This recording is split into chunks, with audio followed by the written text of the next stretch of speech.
Hello, Latin 4 scholars.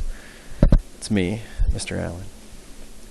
So here we have the stages, the famous phrases from stages 42 and 45. And I'm sure that you all rejoiced because the vocab words for 42 and 45, well, there aren't very many. And so therefore there aren't a lot of famous phrases either.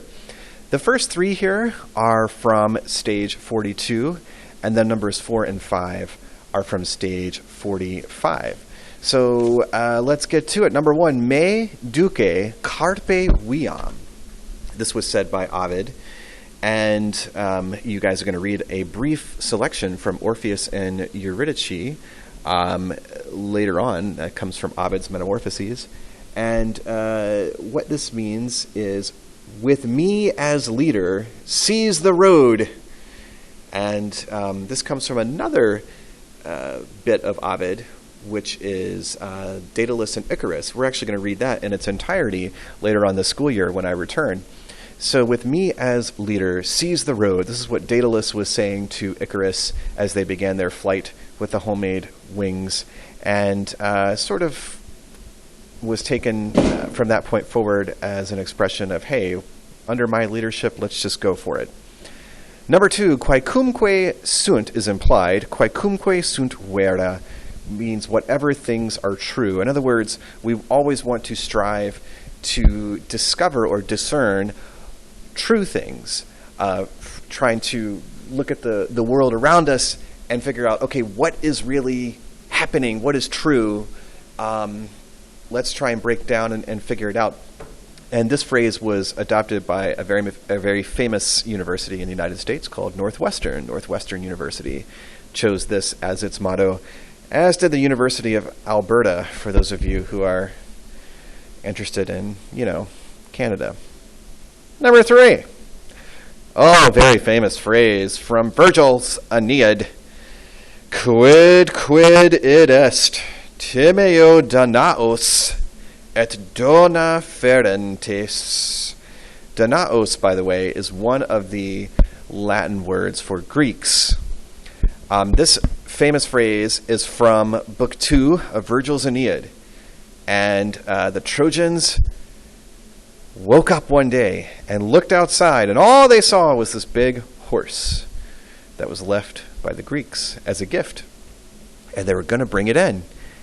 And then one particular priest, you guys remember this from story time, his name was Laocoon. He came running down the hill, and he shouted, Quid id est, Timeo Danaos et dona ferentes, which means, whatever it is, I fear Greeks, even those bearing gifts. Whatever it is, I fear Greeks, even those bearing gifts. Et, by the way, can be translated as even. It doesn't always have to be translated as and I think here even is a better translation. I fear Greeks, even those bearing gifts. Of course, the Trojans didn't listen to him, mostly because he was immediately eaten by a snake. Moving on. Stage 45, we just have two. Aut amat aut odit mulier nihil est tertium, said by Publilius Syrus.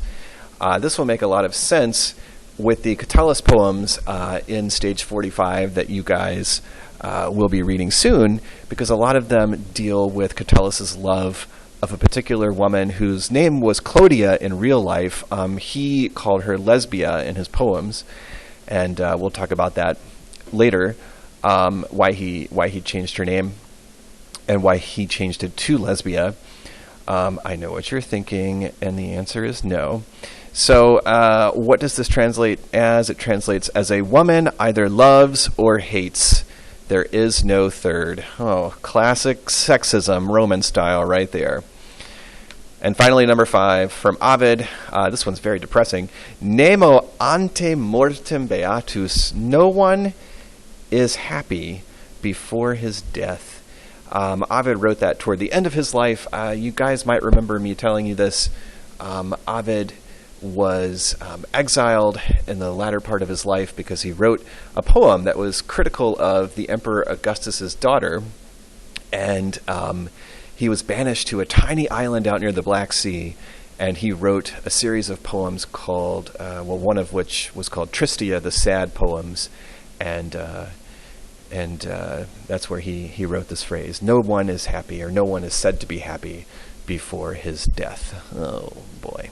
I don't believe that. I hope you don't either. Anyway, good luck on the quiz, and I miss you guys, and I'll see you soon.